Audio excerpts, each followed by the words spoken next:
বঙ্গোপসাগরে তৈরি হয়ে গেল নিম্নচাপ। ঘূর্ণিঝড় কি তাহলে নিশ্চিত? বাংলার কপালে কতটা দুর্ভোগ অপেক্ষা করছে, কি জানাচ্ছে হাওয়া অফিস? জানুন নতুন আপডেট। ঘূর্ণিঝড় রেমাল নিয়ে প্রথম থেকেই তৈরি ছিল ধোঁয়াশা, সেই রহস্য এখনো অব্যাহত। বঙ্গোপসাগরে আদৌ নিম্নচাপ তৈরি হবে কিনা তা নিয়ে ছিল একাধিক প্রশ্ন।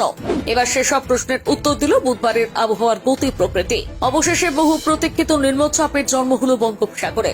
তাহলে কি এবার বিশ্বের বিভিন্ন আবহাওয়া মডেলের পূর্বাভাস সত্যি হতে চলেছে?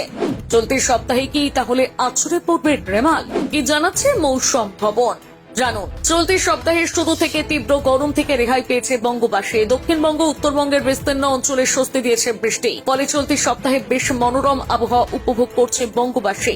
এবছর আবার নির্ধারিত সময়ের আগেই বঙ্গে বর্ষা প্রবেশের কথা রয়েছে। ফলে নতুন করে আর গরমের জ্বালা ভোগ করতে হবে না বলেই মনে করছেন অনেকে।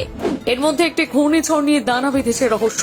হাওয়া অফিসের সূত্রের খবর, পূর্বাভাস অনুযায়ী বুধবারই বঙ্গোপসাগরে তৈরি হয়েছে নিম্নচাপ। শুক্রবার সেই নিম্নচাপ গভীর নিম্নচাপে পরিণত হওয়ার সম্ভাবনা রয়েছে। তারপর আরো শক্তি বাড়ায় সেটি।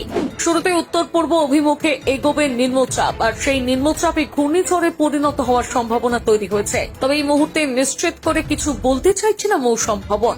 এই নিম্নচাপের প্রভাব বাংলার উপর কতটা পড়বে? আলিপুর আবহাওয়া দপ্তর জানিয়েছে, নিম্নচাপের প্রভাবে শনিবার পূর্ব মেদিনীপুর সহ 3 জেলায় ভারী বৃষ্টির পূর্বাভাস দেওয়া হয়েছে। ওই দিন আবার ষষ্ঠ দফায় নির্বাচন রয়েছে 8 কেন্দ্রে। তার মধ্যে তমলুক, কাঁথি, মেদিনীপুর রয়েছে। ফলে ঝড় বৃষ্টি নিয়ে চিন্তায় নির্বাচন কমিশন। বিপর্যয় মোকাবিলায় কি করা উচিত তা নিয়ে বিপর্যয় মোকাবিলা দপ্তরের সচিবের সঙ্গে বৈঠকে বসতে চলেছে রাজ্যের মুখ্য নির্বাচনী আধিকারিক। সূত্রের খবর, সংশ্লিষ্ট কেন্দ্রের জেলা শাসকদের সঙ্গে বৈঠক করবেন তিনি।